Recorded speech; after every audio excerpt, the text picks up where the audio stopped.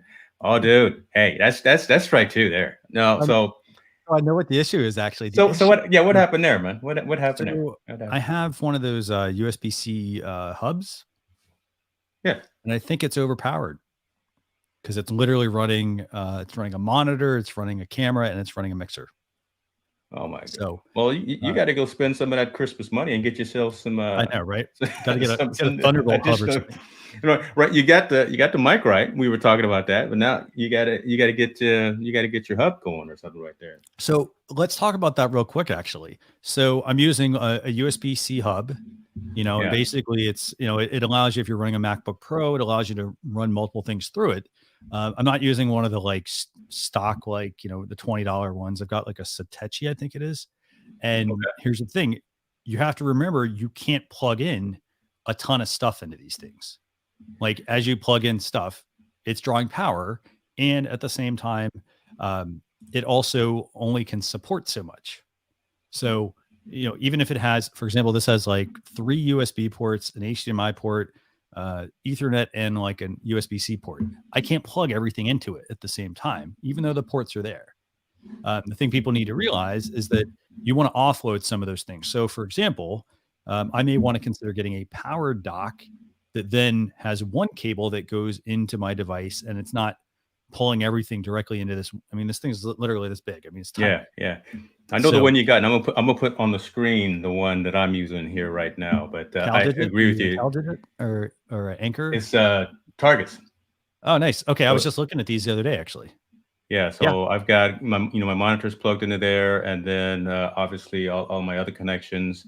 This is what's controlling everything. One dongle going into my laptop, and that offloads all of that power. But again, it's one of those things. You're going to get what you pay for. You're going to have to pay a couple of bucks to get it, but it alleviates you having those kinds of issues of overburdening your system, your desktop, or your laptop. Yeah. And to that point right there, one other thing that I think is really important about the one you have there, for example, this one, yours has 100-watt power, which means, it's plugging into power, but then it's able to actually supply power.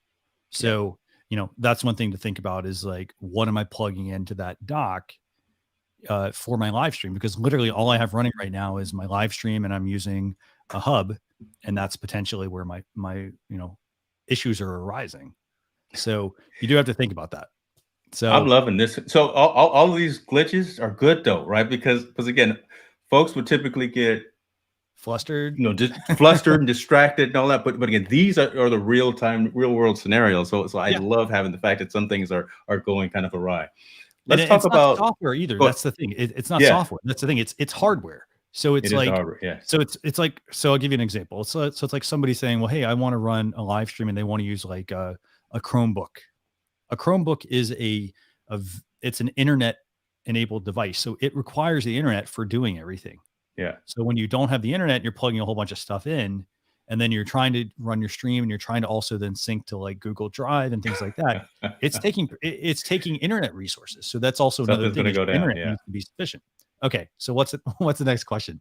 That's true with that. So we talked about the audio from a video perspective, so I would say primary, secondary, kind of tertiary.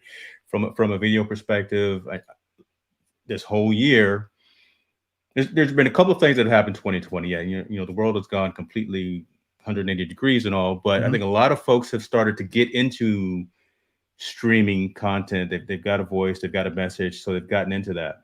You couldn't find a webcam anywhere, right? Not at all. no Best Buy, no Micro Center, no Amazon, no nothing. They were in rare supply, or if you found one, it was 3 times the price because you got it from somewhere that you typically wouldn't buy. Okay. Talk about webcams. Talk about using DSLRs, mirrorless type of cameras. So what does your setup look like right now from the video side? So right now, from a video side, I'm using a Logitech Brio 4K webcam. I'm not streaming in 4K. I've got it set to like, I think 1080p. I do vary that though, based on the location. So here's what I will typically do. I did a lot of traveling, especially last year, year before that. and I was running my show Social Chatter from around the world. Now, one thing I would always do though is whenever I had a show, I would always make sure I took that camera with me, but I would always scout out what the internet was like. So for example, I wouldn't just assume, okay, I'm just going to hook my laptop up and it's going to start working. I would try to do some tests beforehand, doing like speedtest.net, seeing what my upload and download speeds were, testing out downloads of certain things to see what the speeds were like. And the reason I would do this beforehand is so that it would help me actually decide if I was actually going to run my show that week or not. And there were a few times where I was in a very remote location and I had really bad internet, to the point where I couldn't run my live stream because it was, the place that I was in, for example, you didn't even get like 1 or 2 megabits per second upload. Like it was really bad. And so that's how it is in Vegas when we go to CES. And we know, so I've been there for the past 8 years or so, and I know when you're in those halls, you can't plug in and do anything live because you're in a fallout shelter for the most part. No, and so here's what I would do though in that situation. So I mentioned I have a co-host, and so when I would get there, I'd be in communication with him, like, hey, I just got here. The internet is like so. Can you do me a favor and host the show? So I would have him run the show, and then I would join as basically the co-host. And so therefore he was able to run things on his end. We were able to use his internet connection. And then mine was kind of like, I might, for example, even put mine in audio only mode if the video, for example, was not working like I wanted it to. And that's the thing. It goes back to, if the audio is good, don't try to do the video if you're not capable of doing the video. Just do it audio only. So that way you still maintain the integrity of your stream. So does that answer your question? Yeah, and that's a good point as well, right? Maintaining that integrity of the stream, because a lot of times, especially so now with the ability, bringing it back to StreamYard, we have the ability to pull down both the audio and the video files. And what I'll typically do is take that audio file and upload that to my syndicated podcast. So again, if one of the mechanisms is down, there's ability to have another stream of content, so the audio as opposed to just a video. Good point. Definitely. And I'll say this, another thing you can also do, so not to sell people on software, but if you do want to, for example, get a higher quality recording, or even want to try to capture 2 streams, I like to use a tool called Audio Hijacked. And so it's by a company called Rogue Amoeba. And the way that it works basically is it allows you to set up various channels to then be recorded. And so the way that it works is, for example, I have my standard stream coming through the browser, but then if I'm like, well, hey, I want to have a higher quality recording, or I want to have a very unique recording, I can, pipe in exactly what I want into that stream. Gotcha. So Okay. definitely something worth checking out. That's to help you like get a stream. And then you can also use a tool called Loopback, which will allow you to control what is routed. It's basically the cabling. It's a virtual cabling system. Yeah. So, for people that, if you're beyond the like, hey, I'm just going to join the stream, if you want to take it a step further, that's where I consider using a tool like that.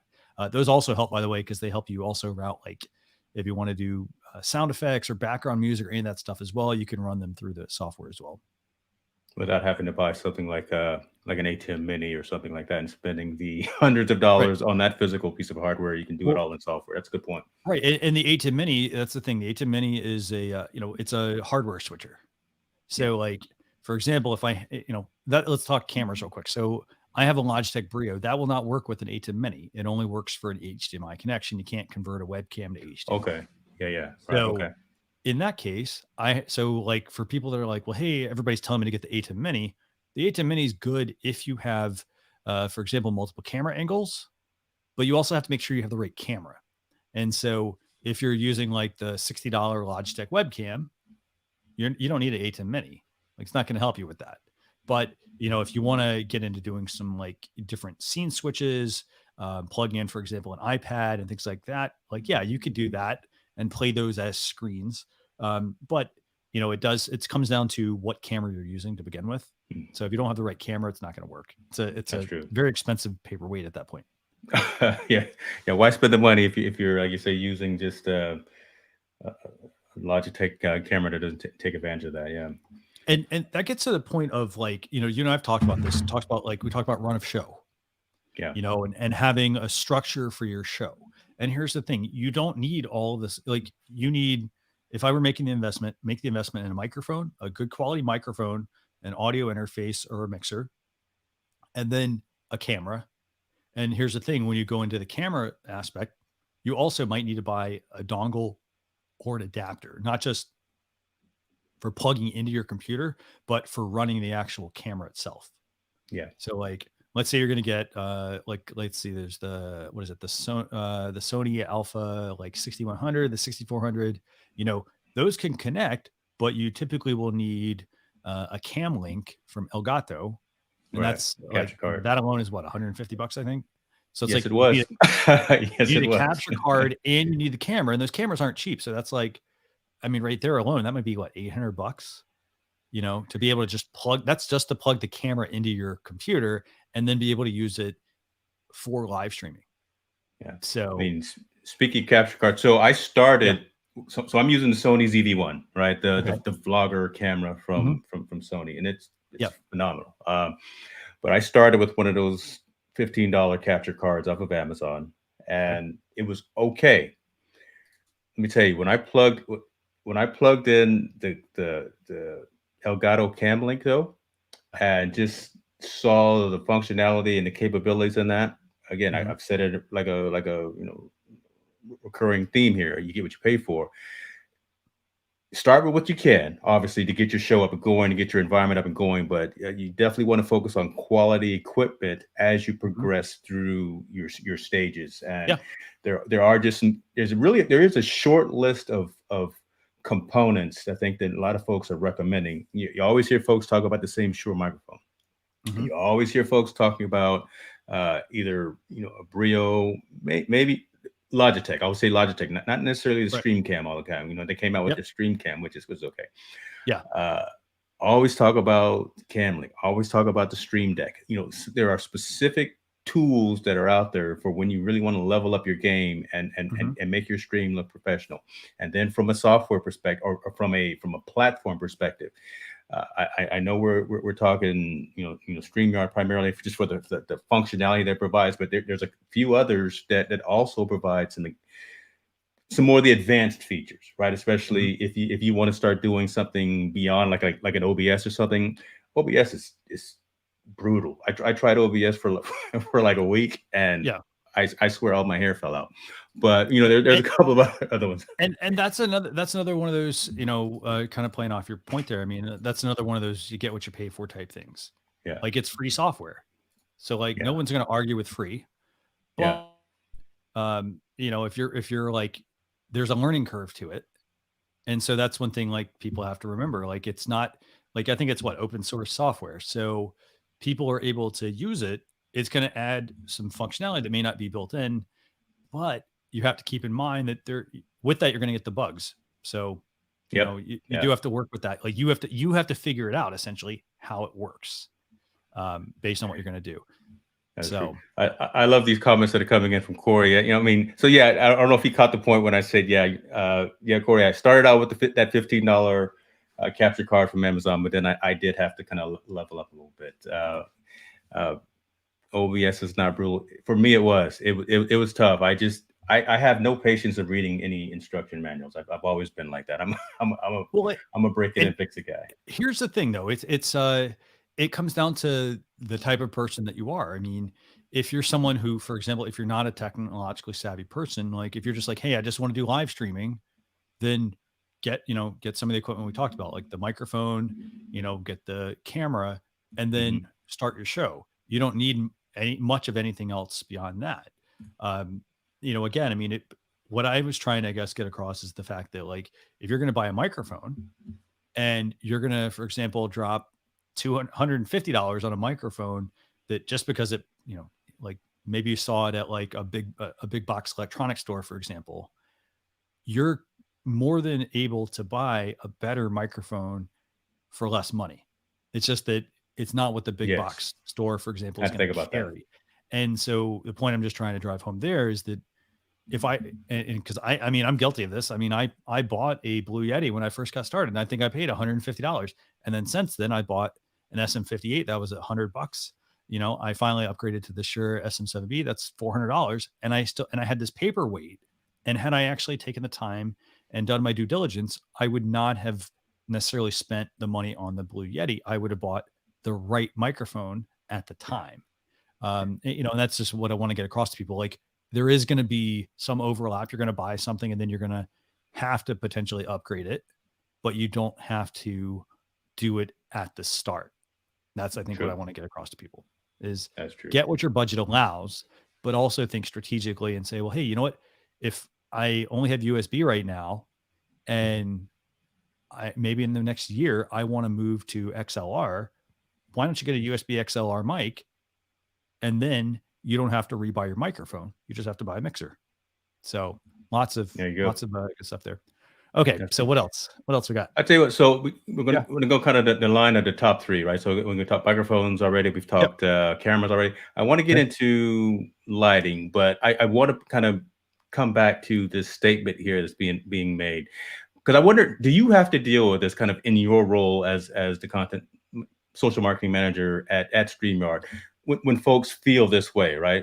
When folks use something like, I don't know, on the PC side, like a vMix or something like that, like an Ecamm or any of those other more advanced tools. What is that corporate message, I guess, when you see something, something like this? And I'm, it's just a perception, right? And I guess, what's the message that you and Dan and Gabe kind of are pushing out in terms of, I know we've already talked about the three tenets of the organization and what the focus is, but when you see something like this, does this deter opportunities to bring folks onto the platform, or, how does the organization respond to something like this? I mean, here's the thing, there's software out there for everyone. And so, I would recommend, again, going back to the microphones and, the audio equipment and whatnot, just make sure you get the right equipment for what you're looking to do. Like, a lot of people, for example, will go out. I mean, I'll even say, like, I went out and before I got into live streaming, I bought the most expensive, or I think it was the most expensive, like, live streaming software, or I'm saying live streaming. It was like, it was very expensive software. And here's the thing, it required a whole bunch of hardware on top of the software. And so I bought the software. I was like, oh, I found that it was frustrating to use. And so, like, I moved through various different platforms, over the years. And I mean, the key thing is, it's about the information that you're sharing. So, as you as I watch your show, you built your show and you have various stages to it. Like, you've got an intro, you put your overlays in place. So you got your overlays, you got your intro video. Here's the thing that matters the most to people is it's the information they're getting out of it. It's not how slickly produced it is or things like that. I mean, that's not going to necessarily get people to tune in. It's about the information that they're learning or taking away. And so, No, I was gonna say, and I wonder if kind of the percentage of advanced users and folks who want to be and think that they're advanced versus the folks who, really just want to get online and show and spread their message, whatever that may be, right? Where that dynamic is. I really am a proponent, really am a user, obviously, of the StreamYard platform, because again, it's quick, it's easy, it gets it done, it looks right. I'm a pro owner of other platforms as well, and are integrating them into the workflow and the work stream, and we'll use them where appropriate. But each tool has their niche and their and kind of their marketplace as well. So I'm a pro with StreamYard. I'm a pro with the other. I won't mention the other folks online, but but again, it all depends on what you're trying to do. And I think the industry is wide enough that folks can definitely fit in where they get in where they fit in. Right. Let me put it that way. Get in where they. So let's talk about lights. Yeah, sure. Yeah. Well, one other thing real quick. I mean, so, as you mentioned, I mean, it's also about people getting creative with what they're doing. So, for example, I've run live streams for Chamber of Commerce before. And for example, like, when, because people couldn't go out and do things, we did a news segment basically. And it was really cool because I was working with people who had, all they wanted to do was stream it was like a July 4th celebration, for example. And what we did was everyone had, they had a mobile device. So all we had to do was send them the link. They joined, and they were basically able to be brought into the broadcast. And again, I mean, it was about connecting people. So it was about it wasn't about how fancy it was. Like, we accomplished that with the graphics and the music and things like that we used, but it was about also getting creative. And I love the fact that I was able to I didn't have to send someone an instruction manual on how to do something. All I had to do was say, well, hey, here's the link, join it, I'll bring you in. And then basically they were my eyes into their part of the world. Yeah. And so, that was helping people that, for example, were not able to be out and about, obviously, because of COVID and things like that. So let's switch to lighting. And I'll say, folks, the old school folks, back in the old hang with and meerkat days, it was so easy back in those days, right? I mean, if we could only go back to those days. But yeah. I used to actually host. I used to help produce the show for Plus Your Business with Martin Shervington. It was back in the Google Plus days, and so it was actually, and it was. I mean, we ran into some of the same types of challenges you always run into nowadays as well. It was internet, it was camera, it was lighting. I mean, lighting was a big thing, obviously. So let's talk lighting. There you go. Good segue. I like that. Look at you. Okay, so let's talk lighting. As you can see, I don't have any lighting right now. Actually, this is just natural light. It's not going to lie. I mean, I don't have the right lighting at the moment. I'm waiting for my lights to come in. But lighting is key. So you want to have good audio. Here's the thing. So you want to have good audio. You want to have a good camera. If you're using the webcam on your laptop, you need to probably upgrade to a webcam. Even going up to like the $60 webcam, for example. The Logitech, was it the C920 or 930? I think it is. The C920 is kind of the one. Yeah. That's what a lot of people buy. I mean, it's a good webcam, but you have to remember when you use those webcams, if you don't have enough light coming in, it's going to be very blocky, very pixelated, because there's a very small sensor in that device. And so that's a big step between going from there all the way up to a DSLR mirrorless camera. But lighting is very, very, very important depending on the task you want to do. So if I just want to be on camera, I could put some lights up, and it's going to help, it's going to make me look better, but at the same time, I'm going to look better for my audience, but at the same time, it's also going to improve the clarity of my video feed. So for example, I'm running a Logitech Brio, as I mentioned. I think this is at 1080p maybe, but I don't have any lighting. So as you can see, it's, a lot of the like edges and things like that are they're not sharp. Right. So lighting is key. To your point, you have really good lighting in your place, so you can see, you're very clear. You also have a better camera. So I would recommend, for lighting, making sure you have good lighting. And if you don't have any lights, if you have like, a handful of lights and it's not bright enough, add more, because that's the other thing. Like, you can always, like, the more light, if you're using a webcam, the better it's going to perform. So to Corey's point here, so do I recommend softbox or ring lights?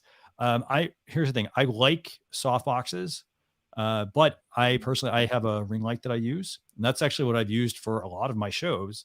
And it's basically like placed right behind or right in front of my desk, and it hits me at just the right place.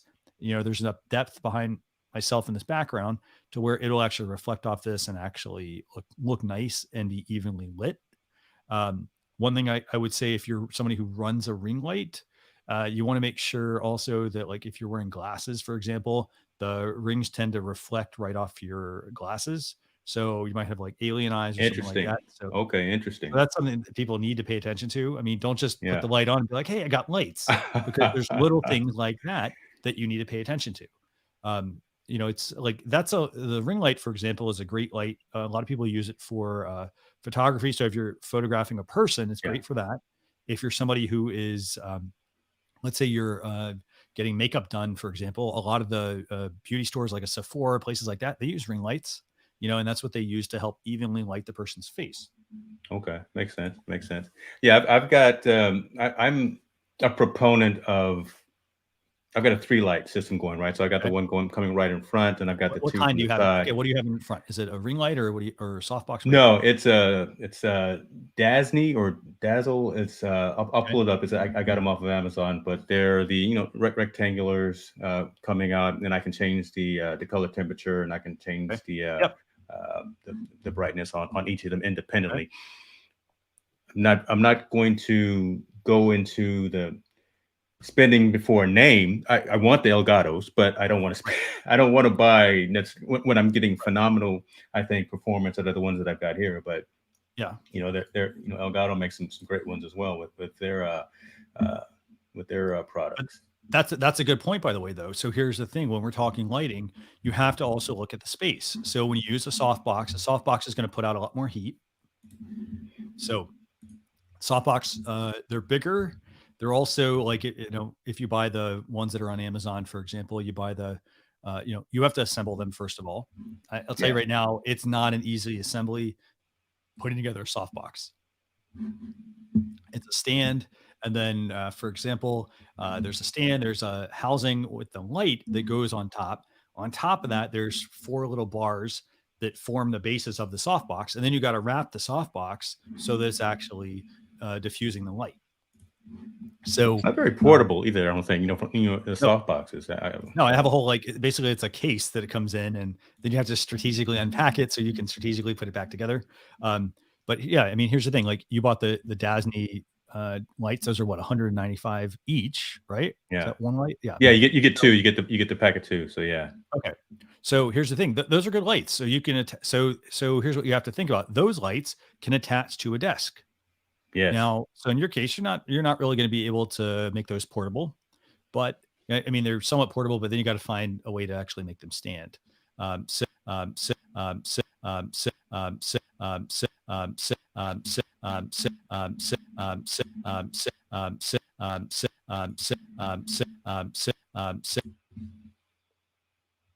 His USB connection blew up again. He'll come back after he fixes it, and I'll tell him that it's strike 3 on him. Folks watching, appreciate the fantastic questions and the dialogue, because we're all learning in terms of equipment, in terms of what each of our studios should or could look like. The recommendations that we're making are really just for from our use cases. And strike 3. No, we're gonna have to wrap this quick before before your machine or whatever completely blows up. So back to lights. Thing, you can get the Elgato lights. They're really nice because they are super slim, and they put out a lot of light. So they actually, I think those are LED lights actually. They are, yeah, they are LEDs, yeah. And here's the thing you have to think about. So if you happen to have a dedicated space that you're working in, maybe you want to get the soft boxes or the ring light. Not the name brand necessarily. I'm saying not name brand. If you get like a good ring light, for example, you still have to move it around. You still have to turn it on. You still have to turn it off. You got to manually adjust a lot of the stuff. Now, when you go into some of the more expensive packages, so as James mentioned, Elgato, they make a great set of lights. They also make a ring light as well, but then they have a really cool feature. And it's if you have, and this is again about leveling up your live stream. So if you happen to buy their Stream Deck, it's literally it's a USB device that plugs in, and you can touch different things like different buttons and have it do different actions. For example, at the beginning of every live show that I run, I can easily do this with a touch of a button. So I can be like, okay, let me change my Twitter username without having to go to Twitter, and let me send out this tweet. So that's 2 buttons, two button presses. And then when I'm finished, let me change my name back or something. So, it can control that, but it can also control your lights. So it can control the Elgato ring light, the Elgato key lights. So those can all be controlled right with the press of a button. So you have to look at it like this. You're spending money on, you're spending money on a bit of an automated system. So if you buy the pieces that work together, it seems like you're spending money, but then you have to look at it like this. Well, I'm not going to be taking these things up and down.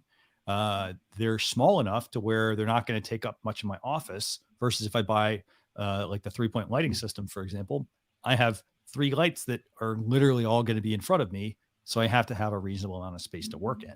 So as far as, Corey's point here, what are my thoughts on the 3-point lighting system? I think that, again, I mean, if you're going to light a green screen, 3-point lighting system, you got to have that for sure, because you want to make sure you light both sides, and obviously make sure you light yourself as well. But those types of lights do take up a significant amount of space. That's one thing you got to work on. So if you're in a small space and you're trying to have a 3-point lighting system, you want to make sure that you don't have too much shadow, because if you do, you're going to then, for example, you might have a shadow behind you because you don't have enough space to move the lights or things like that. That's a good point. That's a good point. I'm put this out there because you started talking about Stream Deck, and Julie, one of your coworkers, was talking about some possible future integration coming to StreamYard with the Stream Deck. That's going to be huge, right? If and when, I'm gonna say when that comes to fruition, that's really going to be a game changer, I think, for the platform, and because I've got mine here and would love to integrate that into what I'm doing with the StreamYard platform. So when that happens, I'll let you talk about nothing I can groundbreaking now. I don't have any. I wish I don't have any release date on that, but I could say that I know it's something right now. It's on our roadmap. It's on our roadmap. It's a question we often get, so it's definitely something that we're listening to and working on. So I'd say for now, I mean, there's a lot of people that ask us for it. They ask for, they ask for like they ask for the integration with it. And I think there's some people that are doing some things with it. But the thing you have to remember is, if you decide to go the I'll say the hacker route, but like the third party route, whatever that is, just know that like it may not work 100%. So it could work. It may take a little effort, and then we update something and it may break. So yeah, it's not very clean, because I have taken advantage of that one particular workaround that was offered, and it's not clean. So when it comes to fruition and it's integrated into the platform, that's definitely going to be better. Christian, I want to be cognizant of your time, man, and I know you are a busy man. You're all over the place. You got shows going. You got probably going to jump on Clubhouse in a little bit as well too, right? And spend some time on that. I don't know if I'm going to do Clubhouse. I mean, here's the thing. I think it's a good idea, but it's not. That's the thing. A lot of people think it's new. Clubhouse has been out for a while. Not. No, that's true. It's not. That is a good point. It's been out for a few years, actually. The only reason why it's getting any sort of play is because celebrities started using it. A couple of people, like I think it was Kevin Hart, maybe, started using Clubhouse. On there. But here's the thing. It's not any different than, so Twitter's been working on Spaces. So Twitter's been working on Spaces, in the last number of months. I've talked about that on my show. I know Facebook obviously is also trying to move into the audio only aspect. Then there's also podcasting. And then obviously don't forget, radio used to do all of this. But granted, here's the thing. You could do That's radio. Where the SM7B started. That's where that microphone started. And and here's the thing. I mean, radio, the only thing it didn't allow was you didn't have the ability to talk back to somebody. You could listen and tune in, but you could always call into the radio station, and then it was up to them to choose whether to bring you in or not. So for all these people that are out there like saying, oh, it's this new thing, it's not new, to say, oh, it's the next social media platform. Like, no, it's not. I mean, it's been out there for a while. So it's the new sexy thing, because we couldn't go to South by Southwest this year, right? And this is where it typically would have exploded. So there it is. I'm the realist. And you have where to you at, Christian? How you get stuff done too. I mean, that's the other thing. Yes, if you're exactly. Like, you can spend all your time on Clubhouse, for example, or you can spend. So you have to look at it like this: as a business or anyone who's trying to grow anything that's important to them, you have to divvy up your time enough. So like, you can't spend 90% of your time consuming content and 10% producing if you want to see any sort of results. If you, for example, want to see results, you've got to, maybe it's, hey, I spend 20% let's flip that around. I spend 20 or 25% of my time consuming content, 20, 25% of my time, doing something else, like coming up, brainstorming ideas. And then the rest, the 50% is the execution, if you want to actually get somewhere.